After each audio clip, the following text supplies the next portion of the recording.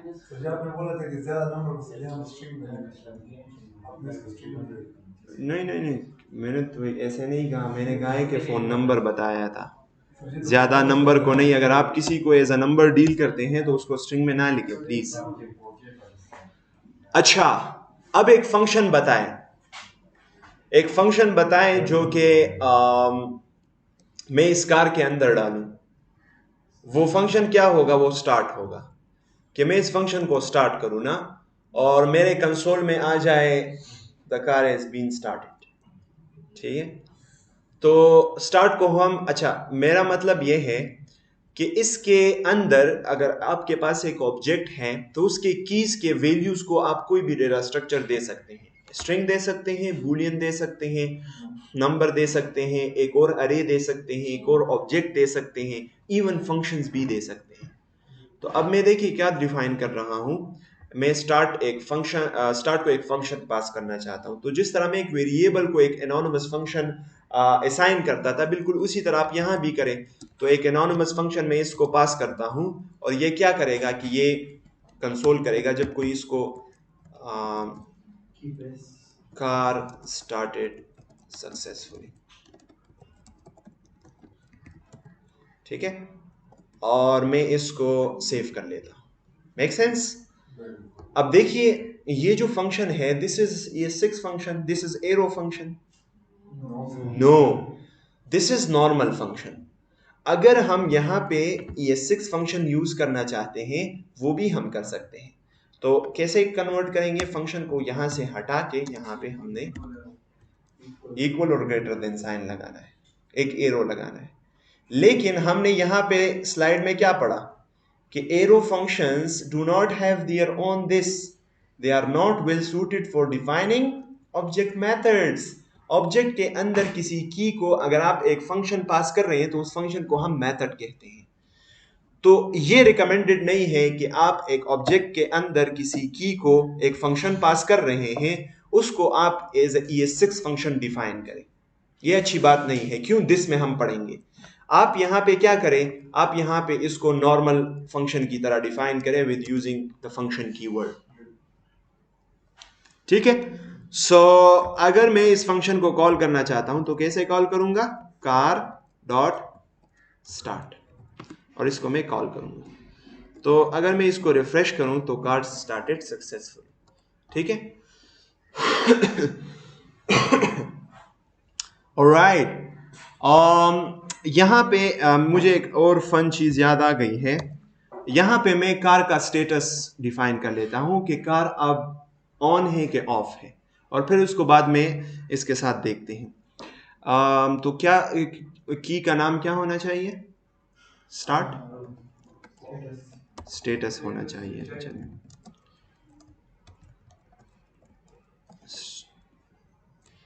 Started. और close, अगर वो बंद है तो बंद के लिए फिर क्या होना चाहिए? ऑफ। गाड़ी के लिए ऑफ आता है। नहीं नहीं, मतलब वैसे उस कीवर्ड का पूछ रहा हूँ कि गाड़ी जब बंद होती है तो इंग्लिश में उसे क्या कहते हैं? ऑफ कहते हैं। अच्छा अच्छा, इंजन ऑफ होता है तो चले ऑफ। ठीक है, make sense. Okay, so this is the ये 6 फंक्शन। हमें अगर ऑब्जेक्ट के अंदर हम किसी की को फंक्शन पास करना चाहते हैं तो उस फंक्शन को मेथड कहते हैं, और किसी भी मेथड को डिफाइन करने के लिए ये 6 इज नॉट रिकमेंडेड। तो you can use it but it is not recommended. Method किसी की को, अगर आप कोई फंक्शन पास करते हैं किसी ऑब्जेक्ट की की को, आप function as a value pass करते हैं, कोई फंक्शन डिफिनीशन, तो उस फंक्शन डिफिनीशन को हम मेथड कहते हैं। हाँ, नहीं लगाना चाहिए। क्यों? दिस हम पढ़ेंगे उसकी वजह से। Oh, so this keyword. In JavaScript, this keyword refers to an object. जब भी आप this यूज करेंगे, this हम कहते हैं ना, this ये चीज, तो जावास्क्रिप्ट में हर एक चीज क्या है? ऑब्जेक्ट है। तो जब भी हम this यूज करेंगे वो एक स्पेसिफिक ऑब्जेक्ट को पॉइंट करेगा। This is not a variable. This is not, ये नहीं, दिस कीवर्ड की बात कर रहा हूं। This keyword is not a variable, it is a keyword. You cannot change the value of this.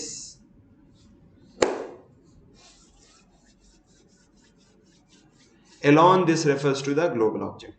ठीक है, मैं एक काम करता हूं, यहां आखिर में आके console.log और यहां पे this को कंसोल करता हूं। ठीक है, और देखते हैं कि कंसोल में हमारे पास क्या आता है। क्या आ गया? विंडो ऑब्जेक्ट आ गया। तो अगर ग्लोबल स्कोप में आप this को यूज करते हैं तो ये वो किसको पॉइंट कर रहा होता है? ग्लोबल विंडो को।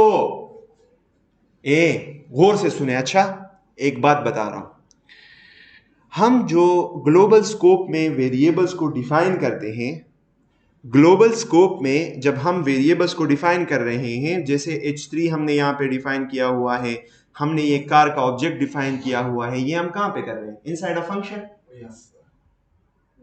Inside a function. No, object है कहां पे डिफाइन कर रहे हैं? इनसाइड अ फंक्शन डिफाइन कर रहे हैं। No, in the global scope define कर रहे हैं। तो मैंने तो बताया था कि जावास्क्रिप्ट में हर एक चीज ऑब्जेक्ट होता है, तो हमारा ये जो ग्लोबल स्कोप है ना, ये भी एक ऑब्जेक्ट है। इसको विंडो ऑब्जेक्ट या ग्लोबल ऑब्जेक्ट कहते हैं। अगर मैं इस ग्लोबल ऑब्जेक्ट को यहाँ पे, मैंने अब क्या किया हुआ है, वहां मैंने यहाँ पे कंसोल किया हुआ है, तो इसके प्रॉपर्टीज को थोड़ा सा एक्सप्लोर कर लेते हैं। देखिए, आप विंडो डॉट अलर्ट, जैसे हम अलर्ट यूज करते थे ना विदाउट यूजिंग एनीथिंग, तो वो क्यों एसेसेबल था? क्योंकि हमारे पास विंडो ऑब्जेक्ट में अलर्ट मौजूद है। इस तरह से मैं यहाँ पे सर्च कर लेता हूँ इसके अंदर कार।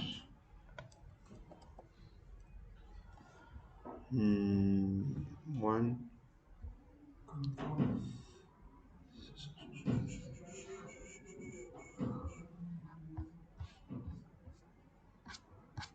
तो ये देखिए, ये सारे के सारे प्रॉपर्टीज ये किसके हैं?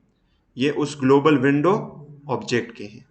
और आप इसमें एक और वो भी देख सकते हैं, दैट इज प्रोटोटाइप। ऑलराइट, सो कहने का मकसद ये है कि जब आप ग्लोबल स्कोप में दिस को यूज करेंगे, so this will point two the global object, this will point two the global object. अगर आप दिस डॉट h3 करें और इसको आप कंसोल करें और इसको रिफ्रेश करें तो यहां पे आपके पास अनडिफाइन आता है। अगर मैं यहां पे वार करूं, var check is equal to true, तो दिस डॉट चेक कर सकते हैं। फिर कॉन्स्ट और लेट से जो कीवर्ड्स हमने डिफाइन किए होते हैं वो ग्लोबल ऑब्जेक्ट में एड नहीं होते हैं। So this is the another reason why we say let और const, they are not global variables. But var से जब हम किसी वेरिएबल को डिफाइन करते हैं, so that is a global variable. Why? One of the reason is कि global object में जो विंडो का ऑब्जेक्ट है उसमें जब आप वार से कोई वेरिएबल को डिफाइन करते हैं तो वो उस ऑब्जेक्ट में ऐड होते हैं। अच्छा, तो अब आपको यकीन आ गया कि this is pointing to the global और विंडो ऑब्जेक्ट। कोई सवाल हो तो पूछ सकते हैं, इट्स वेरी सिंपल। दिस को आप कंसिडर करें कि ये हमने लिखा है विंडो डॉट चेक। सो ये विंडो ऑब्जेक्ट, क्योंकि ये विंडो ऑब्जेक्ट को पॉइंट कर रहा है। लेकिन अगर किसी गौर से देखें, अच्छा, मैं कार हैज स्टार्टेड सक्सेसफुली से पहले इसके अंदर मैं दिस को कंसोल करता हूं। एक ऑब्जेक्ट है, उस ऑब्जेक्ट के अंदर मैं किसी दिस को कंसोल कर रहा हूं। अब इसमें क्या आ गया? जो उसके जिस ऑब्जेक्ट के अंदर वो दिस मैंने कंसोल किया है वो ऑब्जेक्ट आ गया। मतलब क्या हुआ कि अगर हम दिस को ग्लोबल स्कोप में यूज करेंगे, so this will point two the global और विंडो ऑब्जेक्ट। अगर हम दिस को यूज करेंगे inside an object, so it will point to that object in which the this is present. ये देखिए, ये दिस किसके अंदर है? ये इस ऑब्जेक्ट के अंदर एक फंक्शन है, उसके अंदर है। so this is pointing to that object. हाय देखिए, दुम्र कंसेप्चुअल शिजुने दी जब के सब प्रैक्टिकल दुम्र सका वले नशम bear it with me, ठीक है? समझ आ गई यहां तक? अच्छा, अगर मैं क्या चाहता हूं कि अगर कोई स्टार्ट फंक्शन को कॉल करे ना, तो ये इस ऑब्जेक्ट के अंदर जो स्टेटस है ना, ये फिलहाल इनिशियली ये नल होगा। जब कोई ऑफ होगा, जब कोई इस कार को स्टार्ट करेगा, तो मैं चाहता हूं कि मैं इस स्टेटस की वैल्यू को चेंज करूं। तो कैसे चेंज करूंगा? कैसे चेंज करूंगा इस स्टेटस को? ये फंक्शन जिस ऑब्जेक्ट के अंदर है, उस ऑब्जेक्ट के अंदर एक और की है स्टेटस, उसके वैल्यू को मैं चेंज करना चाहता हूं। तो कैसे चेंज करूंगा? डायरेक्ट स्टेटस लिखूंगा? नो वे। हम जब बाहर इस स्टेटस को यूज करते हैं तो कैसे करते हैं? Car dot status. लेकिन इसके अंदर कैसे करेंगे? This dot status. शाबाश। कि ये जो ऑब्जेक्ट है ना, जिस ऑब्जेक्ट के अंदर हम दिस को यूज कर रहे हैं, इस ऑब्जेक्ट के अंदर एक स्टेटस की को देखो और उसमें क्या स्टोर करो? स्टार्टेड। और आपके उसके लिए मैं यहां पे इसको कंसोल भी कर दूंगा। तो कैसे करेंगे console? This dot status, right? सिर्फ स्टेटस नहीं। रिफ्रेश करते हैं, हमारे पास क्या आ गया? स्टार्टेड आ गया। कार डॉट स्टेटस से भी कर सकते हैं और इसे भी दिस डॉट स्टेटस से भी कर सकते हैं। ये देखिए, कार डॉट स्टेटस से नहीं कर सकते। कार डॉट स्टेटस से आउटसाइड ऑफ द ऑब्जेक्ट कर सकते हैं। अगर कोई मेथड है, ये देखिए, ये स्टार्ट मेथड के अंदर मैं सब कुछ कर रहा हूं और उस मेथड को मैं बाहर फिर कॉल कर रहा हूं। तो अगर उस ऑब्जेक्ट के अंदर, उस ऑब्जेक्ट के अंदर एक की है, उसको आपने एक फंक्शन असाइन किया हुआ है, उस फंक्शन के अंदर उसी ऑब्जेक्ट के कीज को आप मैनिपुलेट कर रहे हैं, so you have to use this. Sir जी दिस की वजह सर जी आप वेरिएबल से डिफाइन करें सर जी इसको, लाइक, और सर जी कंसोल लॉग पे सर जी स्टेटस लगे आते हैं यहाँ पे इस फंक्शन के अंदर। या सर जी दिस आपने लगा दिस डॉट स्टेटस, ये सर मैंने कहा इसको वेरिएबल तो वेरिएबल करें तो फिर ये तो एक वेरिएबल हो जाएगा ना। आप इस कार डॉट स्टार्ट के बाद ना, इस कार के में यहाँ पे इसको कंसोल करने की बजाय मैं यहाँ पे इस प्रॉपर्टी को चेंज कर लेता है, car dot console dot log car dot क्या स्टेटस। मैं इसको अगर कंसोल करूं तो इस स्टेटस में अब क्या होगा? हाँ, ऑफ होगा। क्यों?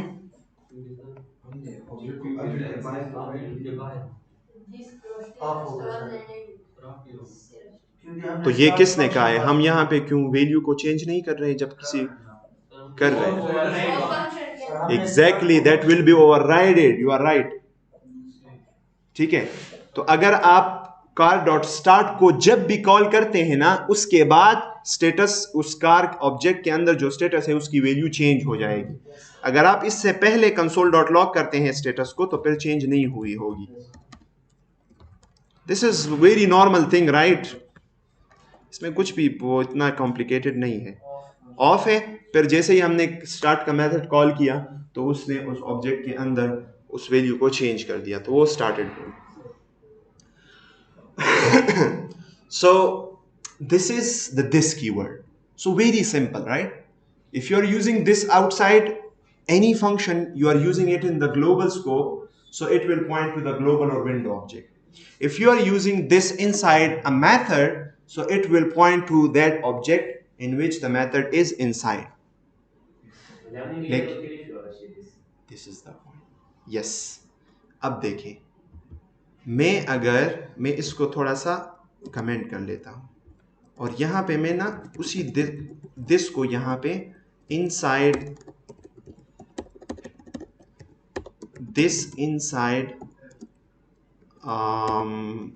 कार ऑब्जेक्ट,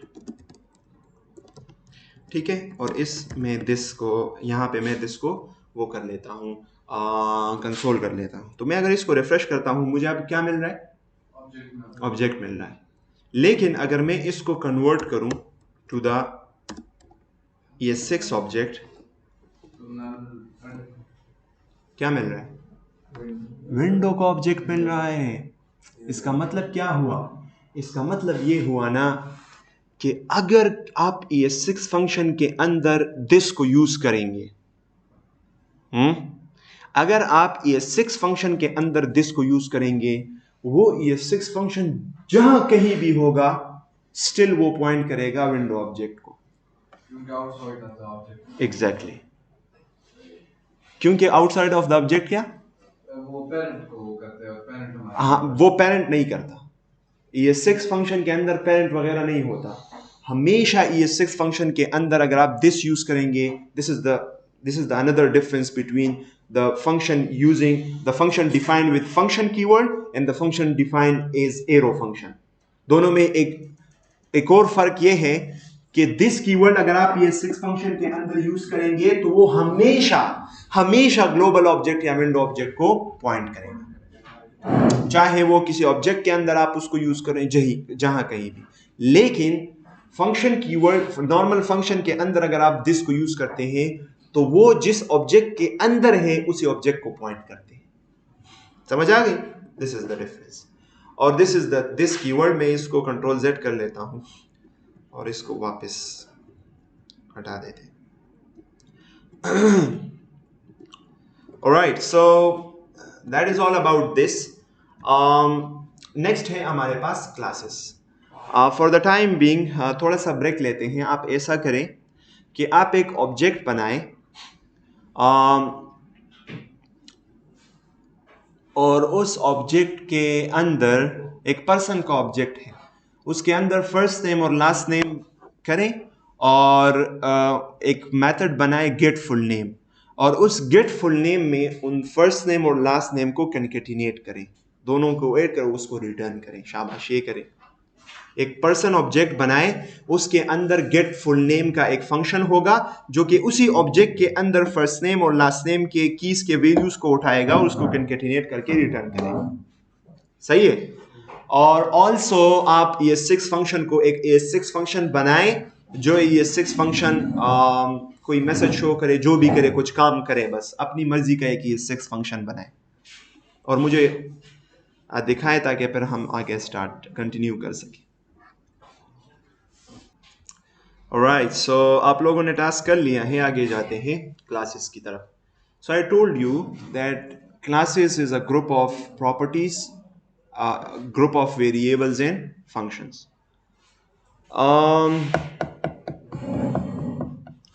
Listen, C++ अगर आपने पढ़ा है या कोई भी लैंग्वेज में आप ऑब्जेक्ट ओरिएंटेड प्रोग्रामिंग पढ़ते हैं, तो क्लास के अंदर जो वेरिएबल होगा उस वेरिएबल को क्या कहते हैं? प्रॉपर्टी ऑफ द क्लास कहते हैं. और अगर उस क्लास के अंदर एक फंक्शन आप डिफाइन करते हैं तो उस फंक्शन को मेथड ऑफ द क्लास कहते हैं. Just a fancy name.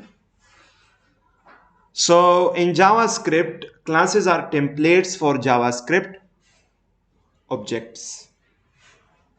Alright, so JavaScript class is not an object, it is a template for JavaScript objects. The constructor method is called automatically when a new object is created. If you do not define a constructor method, JavaScript will add an empty constructor method. Let's say हमारे पास एक car का class बनाते हैं. Car के बहुत सारे functions होते हैं, कार के बहुत सारे प्रॉपर्टीज़ होती हैं जिसको खूबियाँ कहते हैं, व्हाटएवर. तो क्लास कैसे बनाएंगे? हम यहाँ पे लिखेंगे क्लास की वर्ड, और फिर हम क्लास को नाम देने के लिए अच्छी बात यह है कि क्लास का नाम वो कैपिटल लेटर से स्टार्ट हो, तो सी बड़ा और कार और फिर ब्रेसेस, ठीक है. और इसके अंदर हम इस कार के क्लास के सारे प्रॉपर्टीज और उसके सारे मेथड्स डिफाइन कर सकते हैं. इनसाइड द क्लास अगर मैं किसी वेरिएबल को डिफाइन करना चाहता हूं तो मैं कैसे डिफाइन करूंगा? जावास्क्रिप्ट थोड़ा सा चेंज है, right. There is a lot of things going on at the back end. मैं सारी चीज़ें समझा नहीं सकता. हाँ, उस बंदे के साथ इंशाल्लाह मेरा ये वादा है कि जो इनसाइड कंसेप्ट्स को एक्सप्लोर करने की कोशिश करता है और मुझे आके ये कहता है कि इसको पूरा एक्सप्लेन करो, ये पीछे कैसे काम करता है, तो मैं उसको एक्सप्लेन करने के लिए तैयार हूँ. लेकिन फॉर द टाइम बीइंग आप ये समझें कि क्लासेस कैसे काम करते हैं, कैसे उसके अंदर हम वेरिएबल्स को डिफाइन करेंगे, प्रॉपर्टीज़ को डिफाइन करेंगे और कैसे मेथड्स को डिफाइन करेंगे. तो जावास्क्रिप्ट में किसी क्लास के अंदर कोई प्रॉपर्टी अगर आप बनाते हैं तो आप दिस लगाएंगे, ठीक है. सो दिस का मतलब इस जो क्लास है इसके अंदर मैं एक प्रॉपर्टी बनाना चाहता हूँ, उसको कोई भी नाम आप दे सकते हैं. सो लेट्स से मैं कहना चाहता हूँ this dot what, let's say this dot name, और नेम को मैं initial why this is doing.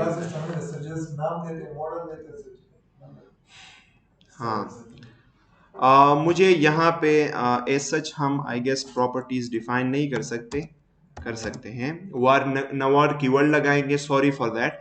Noir keyword लगाएंगे, न दिस लगाएंगे, सिंपल बस हम प्रॉपर्टी का नेम लिखेंगे. तो क्या होना चाहिए? दूसरी गाड़ी का नाम बताएं.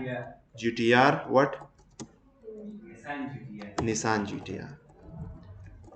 निसान GTR एक कार है और उसके कंपनी का नाम क्या है? निसान. अच्छा, और उसकी प्राइस क्या है? शोरूम की कार के सही हिसाब दे, लाख, 10 लाख, करोड़. ऑलराइट, सो ये प्राइस है. कोई और प्रॉपर्टी बताएं. तो ये देखिए हम कार क्लास के अंदर हम प्रॉपर्टीज डिफाइन कर रहे हैं. अच्छा, या पावर कह देंगे उसको, इंजन का पावर कितना है. So 3000 cc कम नहीं है. 3000 वीगो में आई गेस. अच्छा, वो सीसी में आपको पता नहीं चलता.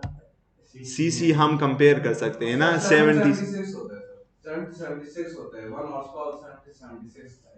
अच्छा, ठीक है, सही है. तो मल्टीप्लाई कर लेते हैं. 4000 सीसी, ठीक है. 4000 सीसी, ओके. अच्छा, ये हमारे कार के प्रॉपर्टीज हो गए. अब आते हैं उसकी तरफ. मेथड्स की तरफ। तो हम एक स्टार्ट का मेथड डिफाइन कर लेते हैं और स्टार्ट के मेथड में क्या करते हैं कि ये जो स्टेटस है इसका इंजन स्टेटस, इसको हम ऑन ऑफ करते हैं। तो बाय डिफॉल्ट ये क्या होगा, ये ऑफ होगा।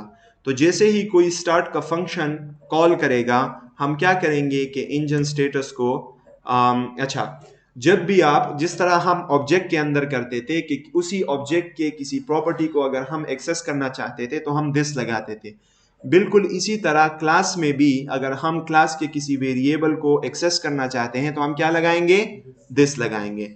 तो दिस डॉट इंजन स्टेटस में हम क्या सेव करना चाहते हैं, हम उसके स्टेटस को ऑन में चेंज करना चाहते हैं और एक कंसोल भी करना चाहते हैं कि जो नाम है, नाम क्या है उसका, कैसे एक्सेस करेंगे, दिस डॉट नेम और फिर this dot name engine status is और फिर दिस डॉट इंजन स्टेटस। ठीक है, ऑलराइट। सो हमने क्लास बना लिया, क्लास के अंदर हमारे पास प्रॉपर्टीज और हमारे पास मेथड्स आ गए। अब उस क्लास का ऑब्जेक्ट कैसे अच्छा, मैंने आपको क्या बताया था, मैंने आपको बताया था कि जब हम ग्रुपिंग करते हैं, लिसन, जब हम ग्रुपिंग करते हैं इन क्लास तो हम डायरेक्टली उस क्लास के प्रॉपर्टीज और उनके मेथड्स को डायरेक्टली एक्सेस नहीं कर सकते, बल्कि हम ऑब्जेक्ट के थ्रू करेंगे। जिस तरह C++ में आप उसको ऑब्जेक्ट कहते हैं, जावास्क्रिप्ट में हम उसको इंस्टेंस कहते हैं। तो हम उसको इंस्टेंस के थ्रू हम उसको उस प्रॉपर्टीज को गेट करेंगे। तो इंस्टेंस कैसे बनाएंगे, हम कॉन्स्ट वार किसी कीवर्ड से एक वेरिएबल को डिक्लेयर करें, लेट्स से कॉन्स्ट या वार से करते हैं चले, या कॉन्स्ट चाहिए, my car is equal to instance कैसे बनाएंगे, एक ऐसा वेरिएबल कैसे बनाएंगे जो कि इस कार के अंदर जो प्रॉपर्टीज और मेथड्स है उसको एक्सेस कर सके। हम न्यू कीवर्ड लगाएंगे और साथ में उस क्लास का नाम लिखेंगे जिसका हम इंस्टेंस बनाना चाहते हैं। तो किस क्लास का इंस्टेंस बनाना चाहते हैं, कार का, तो कार और फिर साथ में पैरेंथेसिस लगाएंगे। अच्छा, अब अगर हम इस माई कार को कंसोल करें और से देखें,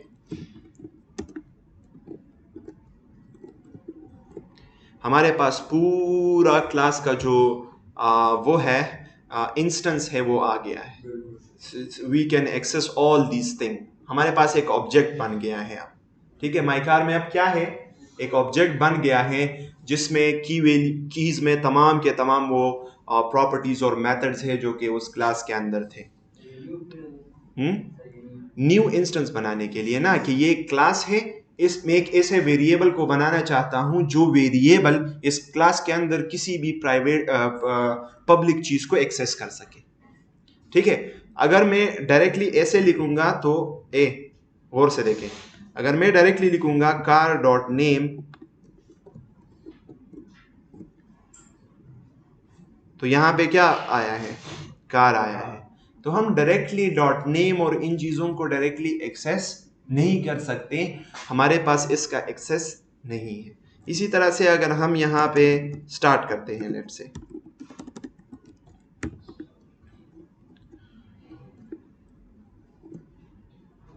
car dot start is not a function. ठीक है, तो हमारे पास एक्सेस ही नहीं है। तो एक्सेस हम कैसे करेंगे किसी क्लास के प्रॉपर्टीज और मेथड्स को, we will create an instance of it. और जब हम एक इंस्टेंस बना लेते हैं, उस इंस्टेंस को उसके तमाम प्रॉपर्टीज का एक्सेस होता है। तो अब मैं ऐसे कह सकता हूं कि अब मैंने इंस्टेंस बना लिया है, मैं कह सकता हूं कि उसका जो नेम है वो कंसोल करो, तो निशान GTR आ गया। इसी तरह से अगर मैं इसको स्टार्ट करता हूं तो वो स्टार्ट भी हो जाएगा। ठीक है, दिस डॉट इंजन स्टेटस कह रहा है कि अनडिफाइन है, क्यों, why, what we have did, this dot name Nissan GTR engine status is on, और ये अनडिफाइंड कहां से आ रहा है, ये यहां से आ रहा है ना, कुछ रिटर्न नहीं कर रहा स्टार्ट। इसके अंदर सारे कंसोल्स है ना, ये तो कुछ रिटर्न नहीं कर रहा, तो इस वजह से ये हट जाए। ऑलराइट, समझ आ गई? It's very easy right. आपको पता है जब आप एक इंस्टेंस बनाते हैं तो उस इंस्टेंस बनाते वक्त गौर से देखें, इंस्टेंस बनाते वक्त एक फंक्शन खुद ब खुद कॉल होता है। वो फंक्शन कहाँ है?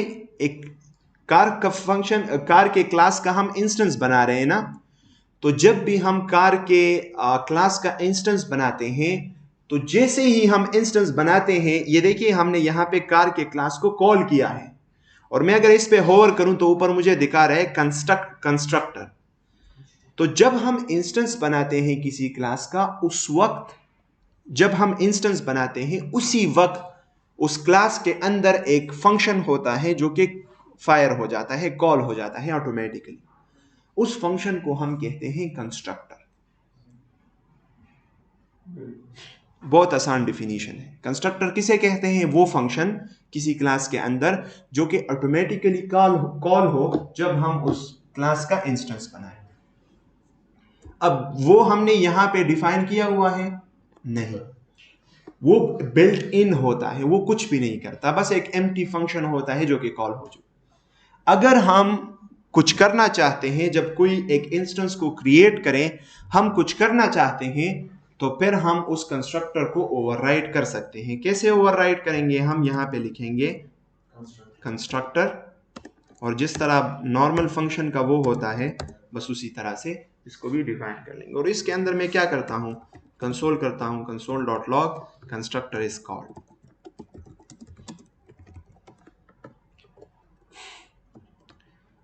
रिफ्रेश करें, ये देखिए लाइन नंबर 44 पे कंस्ट्रक्टर इज कॉल्ड, और कब?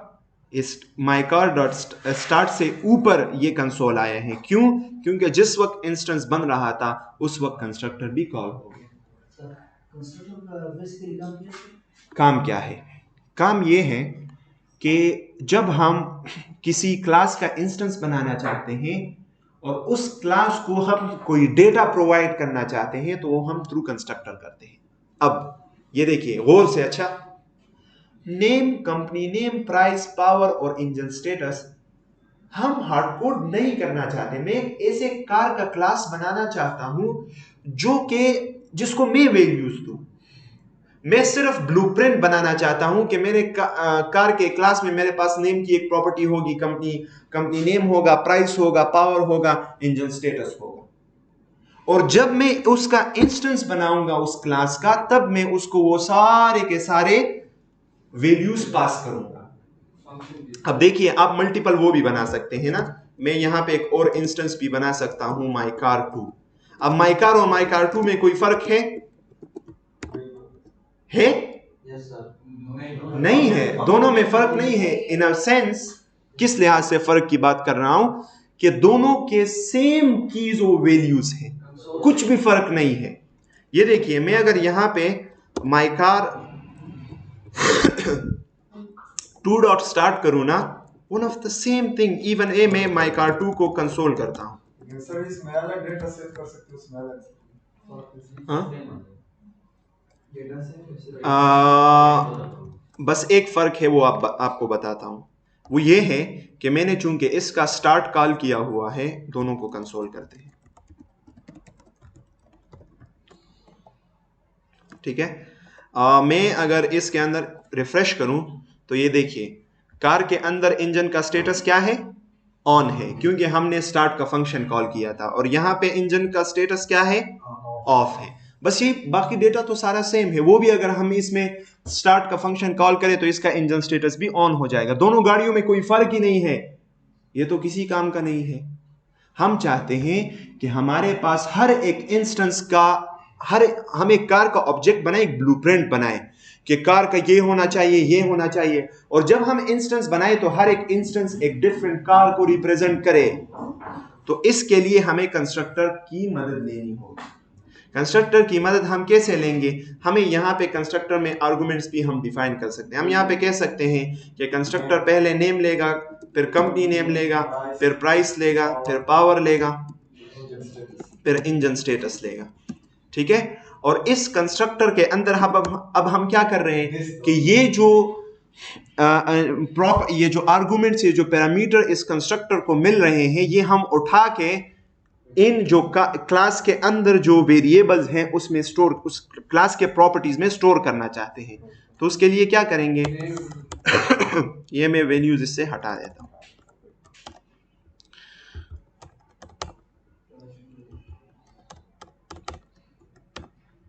अच्छा, जावास्क्रिप्ट में ना अगर आप ऐसे प्रॉपर्टीज को डिफाइन भी ना करें, यहां पे डायरेक्ट लिख लें दिस डॉट नेम, तो वो भी ठीक है। यानी ऊपर आप ऐसे डिफाइन भी ना करें तो कोई मसला नहीं। तो ये जो कार के अंदर ये जो नेम है, इस नेम में ये जो कंस्ट्रक्टर के आर्गुमेंट में जो नेम आ रहा है, मैं इसको स्टोर करना चाहता हूं। तो इसी नहीं, नेम, नेम का मतलब होगा ग्लोबल एक वेरिएबल। अगर आप कार के अंदर का नेम एक्सेस करना चाहते हैं तो दिस यूज करेंगे।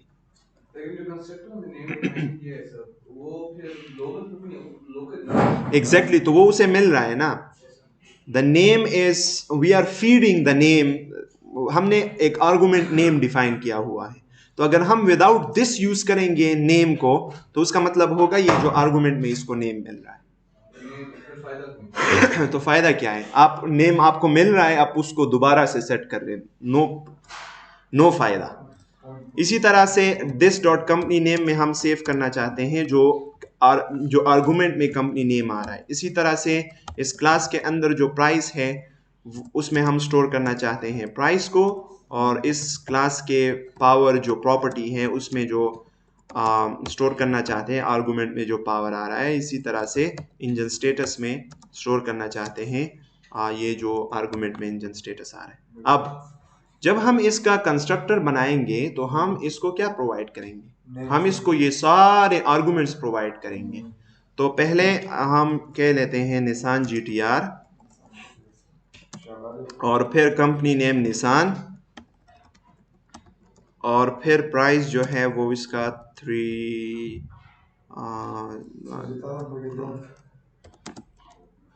क्या ज्यादा किया है? नहीं, 3 करोड़ 4,000 सीसी, और इंजन का स्टेटस वो क्या होगा? वो ऑफ होगा। अब देखिए, आप ऑन भी कर सकते हैं, ऑफ भी कर सकते हैं, यूर चॉइस। अच्छा, इसी तरह से यहाँ भी कर लेते हैं। एक और गाड़ी का नाम बताएं।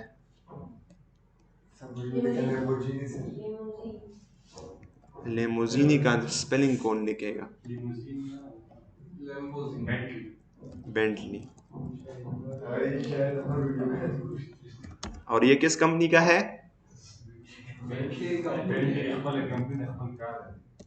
ओके, और इसकी प्राइस लेट से, और इसका B4 500 सीसी, एंड लेट से इसका स्टेटस ऑन है। और अब हम इन दोनों इंस्टेंसेस को अगर कंसोल लॉग करें तो ये देखिए, ये दोनों इंस्टेंसेस बिल्कुल एक दूसरे से मुख्तलिफ हैं। कार के अंदर अगर आप ये करें ना, कंपनी नेम सब ये आ रहे हैं, दूसरे कंस्ट्रक्टर में दूसरी वैल्यूज हैं। This is the real use of classes. हम एक क्लास बना लेते हैं एज अ ब्लूप्रिंट, और फिर उस क्लास के हम इंस्टेंसेस बनाते हैं, and that instances is like a real product. Blueprint किसे कहते हैं? बिल्डिंग के नक्शे को कहते हैं।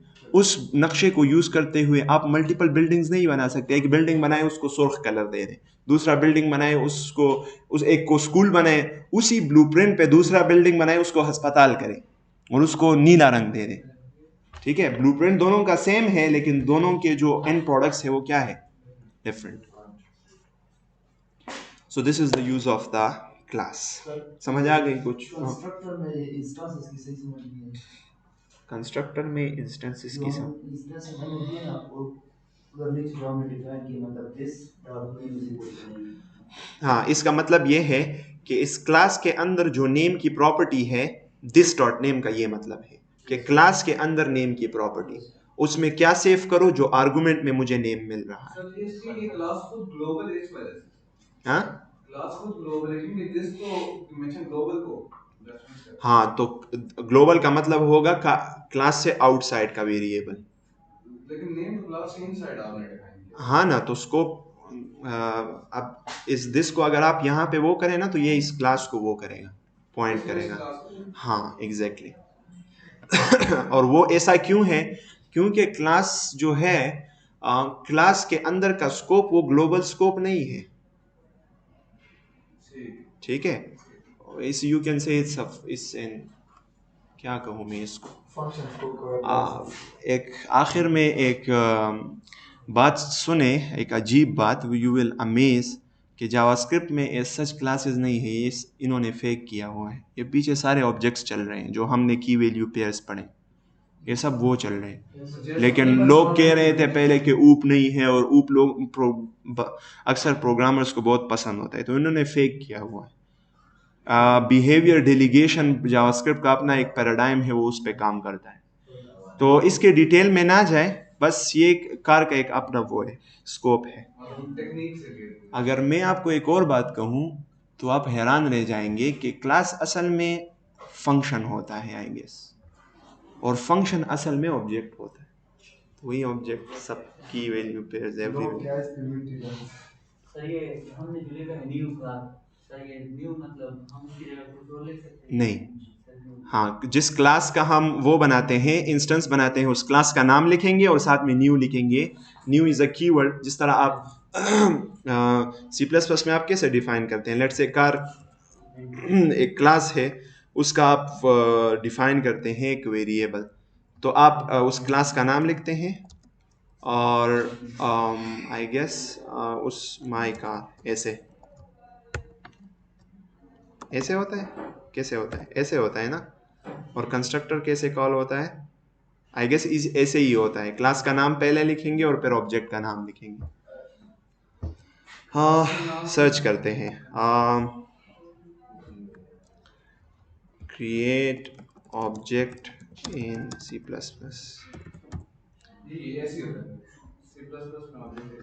हाँ, तो देख लेता हूँ कि माई क्लास है तो इसका ऑब्जेक्ट कैसे बनाएंगे, माई OBJ ऐसे बनाएंगे।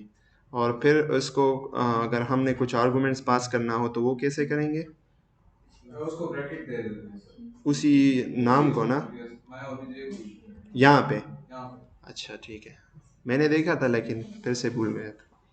Alright, so this is the concept. कोई और सवाल हो तो पूछ सकते हैं।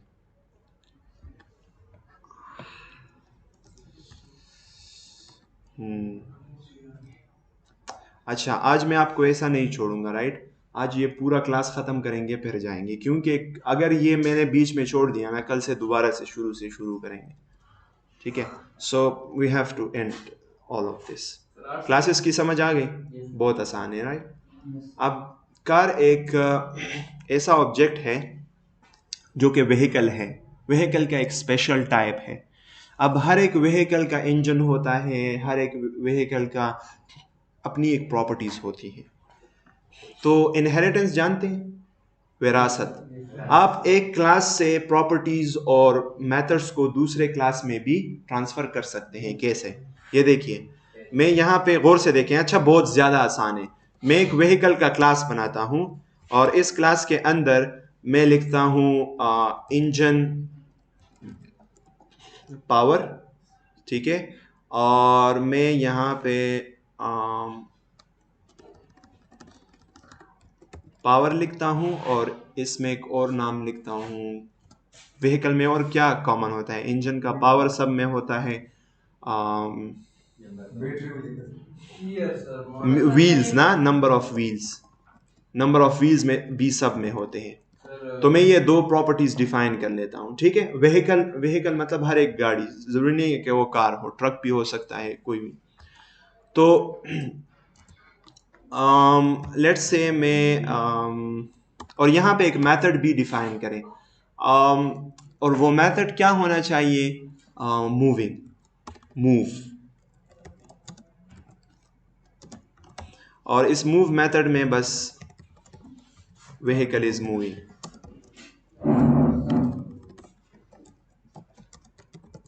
ठीक है? राइट, सो मैंने ये सेव कर लिया।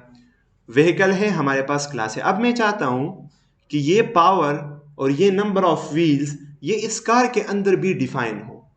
तो अगर आप लोग ऐसा करेंगे तो क्या करेंगे, आप यहाँ पे एक और पावर तो वैसे भी डिफाइन है, आप एक और नंबर ऑफ व्हील्स भी डिफाइन करेंगे, विच इज नॉट गुड, ठीक है? कल को यही पावर और नंबर ऑफ व्हील्स अगर मैं नीचे एक क्लास बनाऊं ट्रक, तो उसमें भी जरूरत होगी, तो आप फिर से बनाएंगे। फिर नेक्स्ट हम एक और ट्रैक्टर बनाएंगे, एक नया क्लास, तो उसमें भी आप बनाएंगे। नहीं, बल्कि हमने एक व्हीकल का क्लास बनाया हुआ है, उसी से हम इनहेरिट करेंगे। तो इनहेरिट कैसे करेंगे? मैं अगर चाहता हूं कि कार के क्लास में वो तमाम के तमाम प्रॉपर्टीज और फंक्शंस भी आ जाए जो व्हीकल के अंदर है, तो क्या करेंगे? एक्सटेंड्स। बहुत आसान, एक्सटेंड्स। और किस क्लास से इनहेरिट करना चाहते हैं? व्हीकल क्लास से। तो यहां से मैं पावर हटा दूंगा, राइट।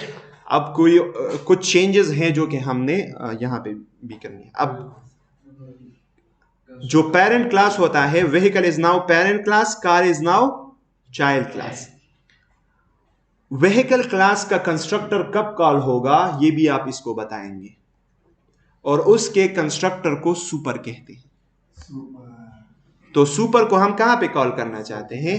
लेट्स से मैं यहां पे कॉल करना चाहता हूं। जैसे ही इस कार का कंस्ट्रक्टर कॉल होगा, मैं यहां पे सुपर को पहले कॉल करूंगा, फिर उसके बाद दिस डॉट नेम। और अच्छा, यहां पे एक काम करते हैं, इसका एक कंस्ट्रक्टर बनाते हैं, और ये कंस्ट्रक्टर क्या लेगा? पावर लेगा और नंबर ऑफ व्हील्स लेगा। और मैं दिस डॉट पावर में सेव कर लूंगा पावर को, और this dot number of wheels में सेव कर लूंगा नंबर ऑफ व्हील्स को। ठीक है, ऑलराइट। मैंने सेव कर लिया। अब यहां पे आके ना सुपर को हमने ये भी पास करना होगा ना, पावर भी पास करना होगा और नंबर ऑफ व्हील्स। तो नंबर ऑफ व्हील्स तो नहीं आ रहे हैं हमारे पास, तो इसके इस कंस्ट्रक्टर में एक और भी वो कर लेंगे, नंबर ऑफ व्हील्स। ठीक है, हाँ। क्यों? इसलिए कि व्हीकल का तो अलग इंस्टेंस हम नहीं बनाएंगे ना, हम कार का इंस्टेंस बनाएंगे, और कार के इंस्टेंस ने व्हीकल को एक्सटेंड किया हुआ है।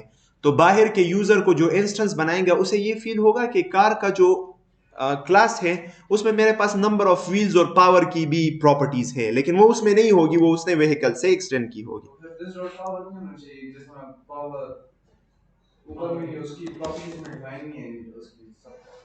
ये देखिए, मैं सिर्फ इसको पास कर रहा हूं, सुपर कंस्ट्रक्टर को मैं पावर और नंबर ऑफ व्हील्स पास कर रहा हूं, और सेट में वहां पे कर रहा हूं। ये देखिए, उसको फिर यहां पे पावर मिलेगा, नंबर ऑफ व्हील्स मिलेगा, तो सेट यहां पे हो रहे हैं। चाइल्ड के अंदर तो आप पेरेंट के कोई प्रॉपर्टीज तो सेट नहीं कर सकते ना। ठीक है, तो यहां पे अच्छा हो गया सब। तो अब मुझे यहां पे क्या करना होगा? साथ में पावर के साथ नंबर ऑफ व्हील्स कितने होते हैं? इसके 4 हैं, बेंटली के भी 4 हैं, वो भी पास कर लेते हैं। अब देखिए, console dot log my car मैंने किया है, माई कार 2 भी किया हुआ है, गौर से देखिए। अच्छा, मैं इसको रिफ्रेश करता हूं, ये देखिए यहाँ पे पावर भी हमारे पास है, और यहाँ पे हमारे पास एक और भी है, उसका क्या नाम था? Number of wheels. कहाँ है? हाँ, ये नंबर ऑफ व्हील्स 4।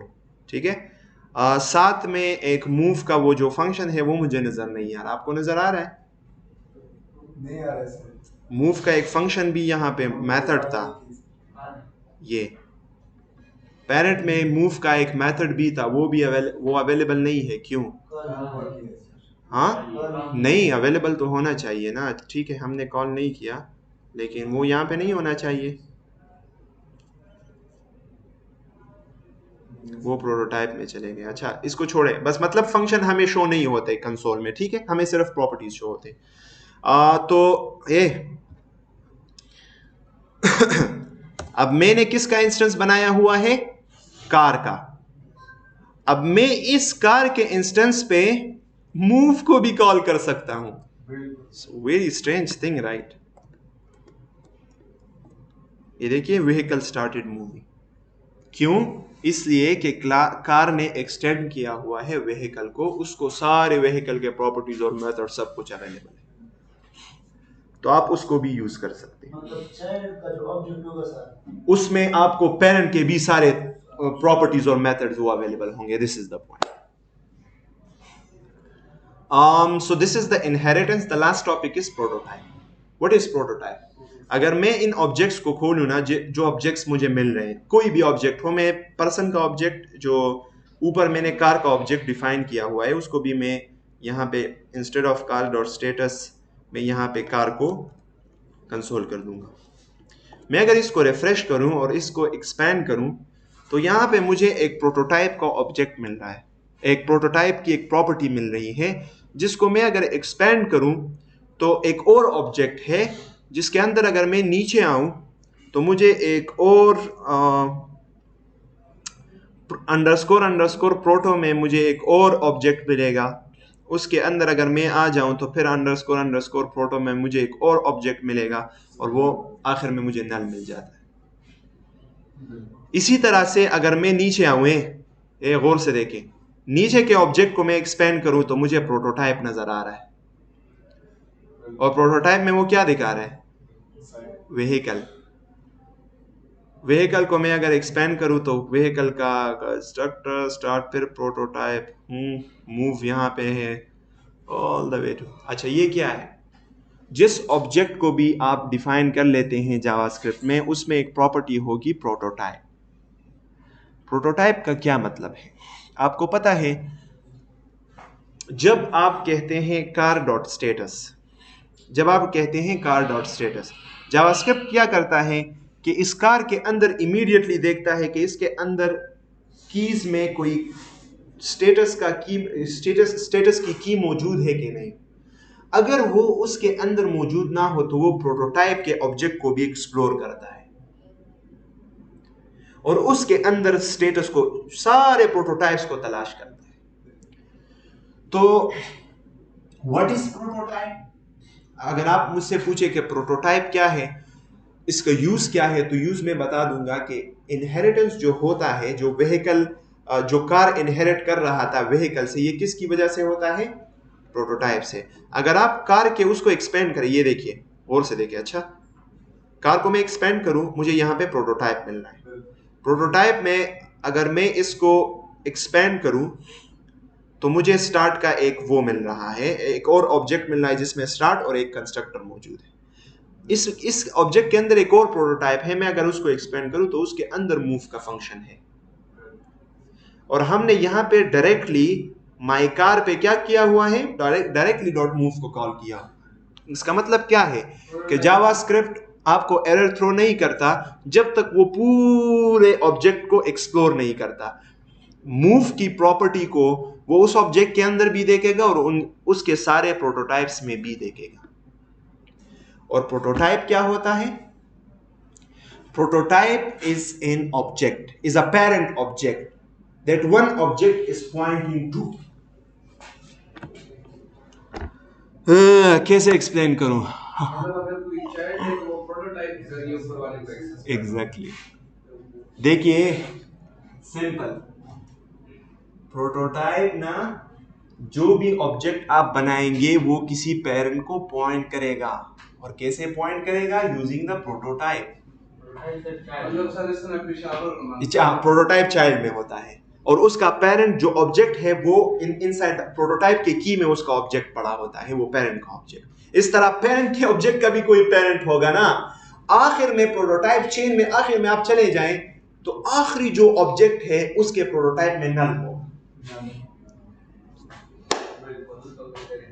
एग्जैक्टली, उसका कोई पेरेंट नहीं है, और नल एक ऐसा ऑब्जेक्ट है जो कि है ही नहीं। अच्छा, अब ये बात समझ आ गई। अब आते हैं उसकी तरफ। ये देखिए, मैंने ये खोला हुआ है ना।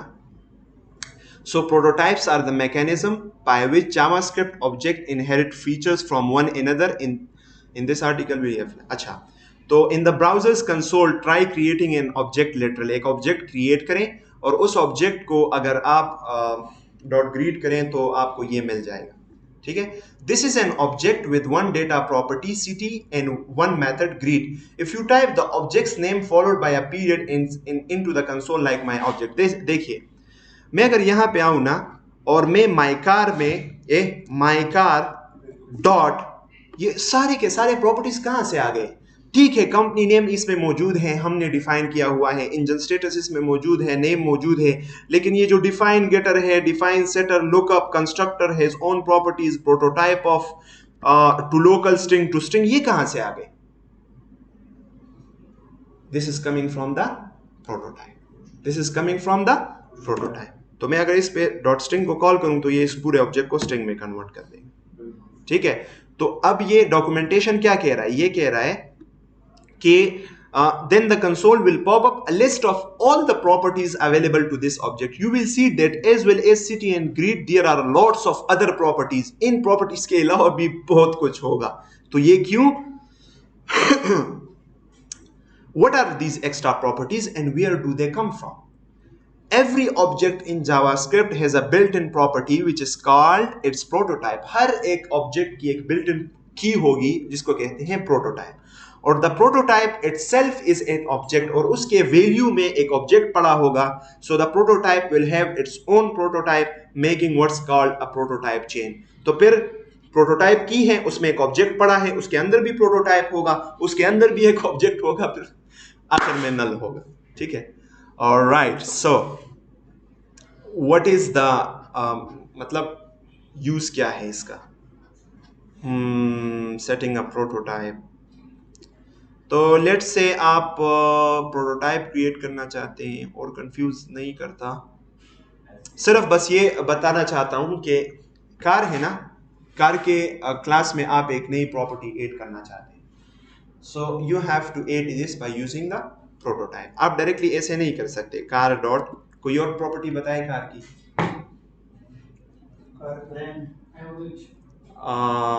माइलेज, माइलेज कितना देता है, ठीक है। सो लेट से 1 लीटर पे जितना माइलेज होता है वो लेट से 20 किलोमीटर, राइट, स्ट्रिंग्स में लिख देते हैं। ये हाइब्रिड का होता है? नहीं, ये स्पोर्ट्स कार है सर। इसका क्या? 7-8, ठीक है, ये माइलेज है। अब ये देखिए, मैं अगर इस कार डॉट माइलेज को सेव करता हूं और यहां पे इसको रिफ्रेश करता हूं,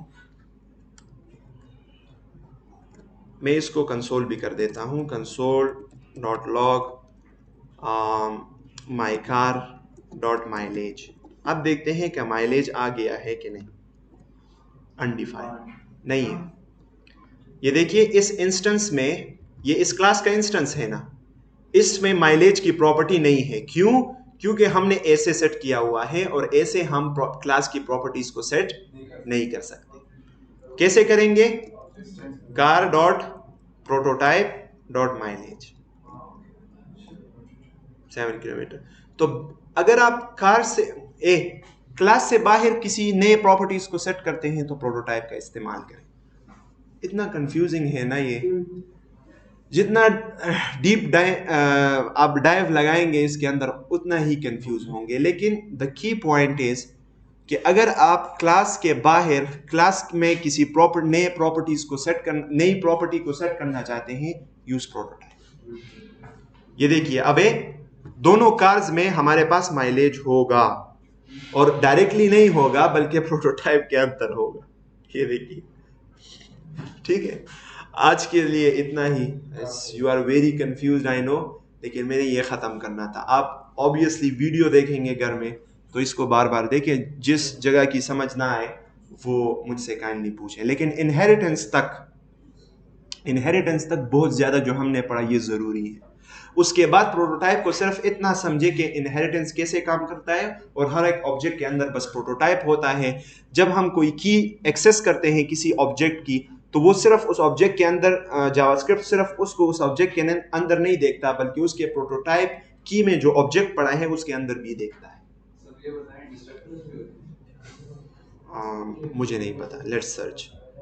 मैंने आज कोई कंस्ट्रक्टर नहीं समझता तो डिस्ट्रक्टर तो इसलिए मौका नहीं मिला। डिस्ट्रक्टर इन जावा जेएस जरूर होगा, आई गेस।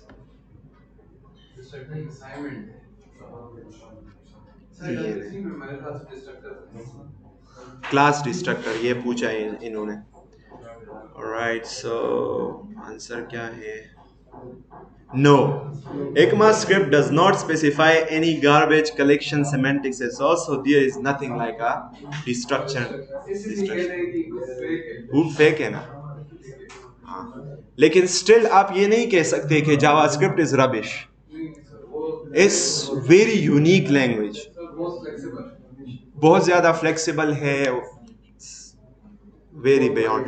आपको पता है जावास्क्रिप्ट के इतने कंफ्यूजिंग कंसेप्ट्स है ना कि क्रकफोल्ड है कि क्या है, जिसने जेसन बनाया था, बहुत कंट्रीब्यूशन है उसकी. वो कहता है कि जावास्क्रिप्ट का एक बुक भी सही नहीं है.